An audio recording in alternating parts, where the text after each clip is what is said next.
Hi guys, welcome to my Pingax YouTube channel. आज हम लोग जानेंगे कि जैसे हमारे बच्चे अगर थोड़े से बड़े हो गए हैं तो उनको हम मॉर्निंग हैबिट्स इंग्लिश में कैसे बोल के उनको सिखाएंगे, जैसे वो भी बोलना शुरू कर दे उसी टाइप से। चलिए देखते हैं। पहले अगर हमें बच्चों को उठाना है सुबह में तो हम लोग क्या बोलेंगे? It's morning, wake up. Brush करना है तो लेट्स गो, ब्रश टीथ। अब नहा लो, नाउ टेक अ बाथ। अपने कपड़े ले जाओ, मतलब बाथरूम के अंदर अपने कपड़े ले जाओ, तो take your clothes with you. अपनी टॉवल भी अपने साथ ले जाओ, टेक योर टॉवल टू। अगर ठंड का टाइम है और गीज़र ऑन करना है तो हम लोग क्या बोलेंगे? Turn on the geyser. और नल चला दो कि बाल्टी भर जाए, बकेट भर जाए, turn on the tap to fill the bucket with water. अब अगर पानी बहुत ज़्यादा गर्म है और बहुत ज़्यादा गर्म पानी भर गया तो हम लोग क्या बोलेंगे? The water got too hot. थोड़ा सा ठंडा पानी मिला लो इस पानी में, add a little cold water to it. अब अगर बच्चे को शैम्पू करनी है तो हम लोग क्या बोलेंगे? Do the shampoo. और अगर आपके वॉशरूम में 2-3 शैम्पू रखे हुए हैं और उसे चूज़ करना है तो हम लोग क्या बोलेंगे? Which shampoo will you use to wash your hair. मतलब वो अगर कोई शैम्पू चूज़ करना चाहता है अपनी हेयर को वॉश करने के लिए तो हम लोग बोलेंगे which shampoo will you use to wash your hair. अब उसने नहा लिया, बॉडी वाइप करना है तो wipe off your body and hair with the dry towel. फिर अब उसे ड्रेसेस पहननी है और हमें ये कहना है कि तुम ये ड्रेसेस बाथरूम के अंदर ही पहनो। जैसे बहुत से बच्चे जस्ट नहाया और बाहर आ गए, रूम में भी आ गए, ऐसा भी होता है। तो अगर हमें ये कहना है कि तुम टॉयलेट के अंदर बाथरूम में ही ये ड्रेस को पहनो तो wear the clothes in the bathroom itself. अब बाहर आ जाओ, कम आउट। जाओ टॉवल को फैला दो, now spread out the towel. अब अगर ठंड का टाइम है, आपको कहना है कि जाओ ठंड लग रही है तो धूप में बैठ जाओ, तो हम लोग क्या बोलेंगे? It's cold, go sit in the sunlight. थोड़ी देर जाके वो धूप में बैठे।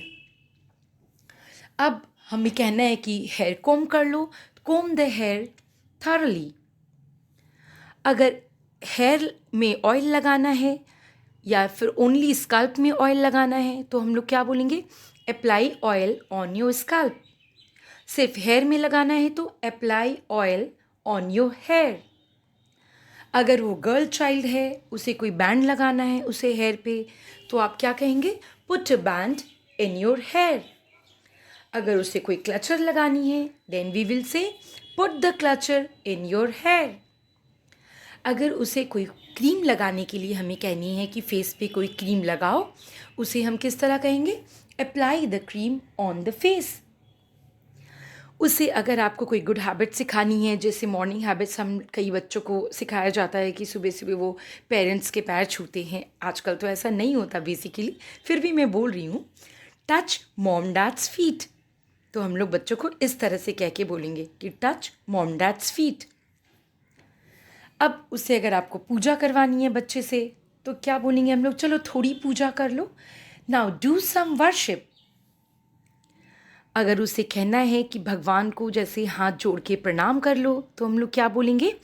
Greet God with folded hands. Means दोनों हाथों को जोड़ के भगवान को प्रणाम कर लो, greet God with folded hands.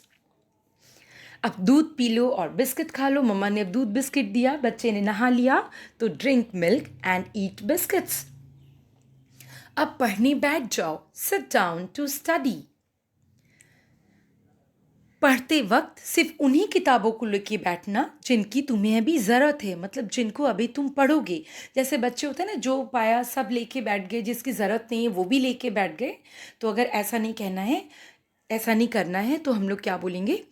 Take only those books which have to be read now. वही बुक्स लेना जिनको अभी पढ़ना है।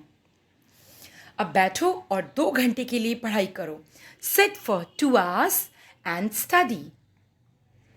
तो इस तरह हम लोग बच्चों की जो मॉर्निंग चीज़ें होती हैं, जैसे वो उठे, फ्रेशन अप हो गए, फिर नहाया धोया, पूजा किया, इन सब चीज़ों को हम लोग जैसे कि इंग्लिश में बच्चों को अगर डेली यूज़ में इस तरह से हम लोग बोलेंगे तो इससे चाइल्ड को मगअप करने की भी ज़रूरत नहीं है और वो ऑटोमेटिकली ये चीज़ें सीख जाएगा कि how to talk the morning habits in English.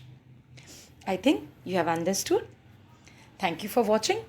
Please like and subscribe and wait for my next video.